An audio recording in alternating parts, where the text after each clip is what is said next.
Thank you, Mr. Chairman. Thank you, Director, for being here this morning, for your testimony and answering questions about the national park system that we all are so proud of.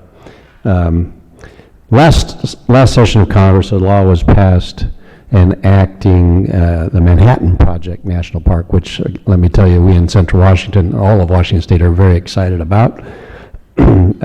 Certainly to showcase the historic facilities like the Hanford B reactor. So my question about that is the Park Service committed to taking those necessary actions to establish this park, including working with local communities, finalizing appropriate MOUs, and requesting the necessary funding required to carry out the parks and interior's responsibilities? And I would be interested to hear your answer.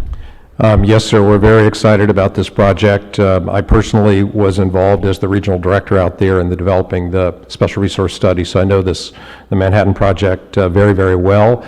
We are literally, at the moment, actively engaged with the Department of Energy and hammering out the agreement. A lot of that had been worked out in the past, but we need to get that signed as a part of the Defense Authorization Bill by December of this year. I think engagement at the local community level is incredibly important. As you well know, there are individuals that have served as docents and volunteer interpreters at Hanford and at Oak Ridge and Los Alamos that know this story. We're a part of that story, and who better to tell the story of the development and utilization of the Manhattan Project. So we're very actively and excited about this new unit. Good. I appreciate that. Another issue that we in Washington are very interested in and maybe less excited about has to do with grizzly bears. In early March, just earlier this month, the Park Service had several forums to talk about the introduction of grizzly bears into the North Cascades. One of those forums was held in my district in Okanogan County. Feedback, I guess I could say, was less than positive from the folks in my district. They were billed as public forums where people could learn about the park system's proposals, be able to voice their opinions and concerns. However, that didn't seem to be the case. And so understandably, many people were very concerned about what happened. Not the least of which is the introduction of grizzly bears actually is contrary to Washington state law, and I wanted to point that out to you. The last confirmed sighting of a bear in Washington, I believe, was 1996.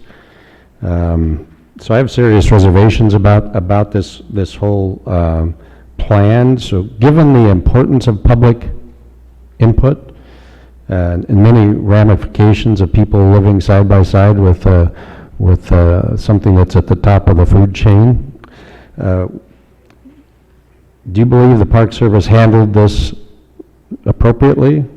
And would you be willing to restart the process and conduct these forums in a manner to allow public input, explain the Park Service plan to local residents, but actually also informs them of your plan and presents evidence to support your decisions?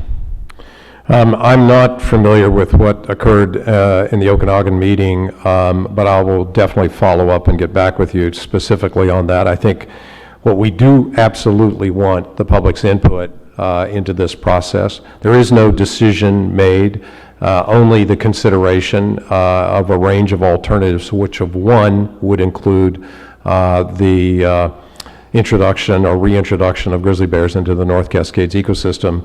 It is a joint effort, not just the Park Service, U.S. Fish and Wildlife Service and the U.S. Forest Service are also involved. These are all lands, and obviously state lands are mixed in there as well in the sort of larger Pasayten, Glacier Peak, North Cascades area. So let me follow up with my staff in the Northwest and see what happened there, and if we need to do it over again, then we'll do it over again. Great, I appreciate that.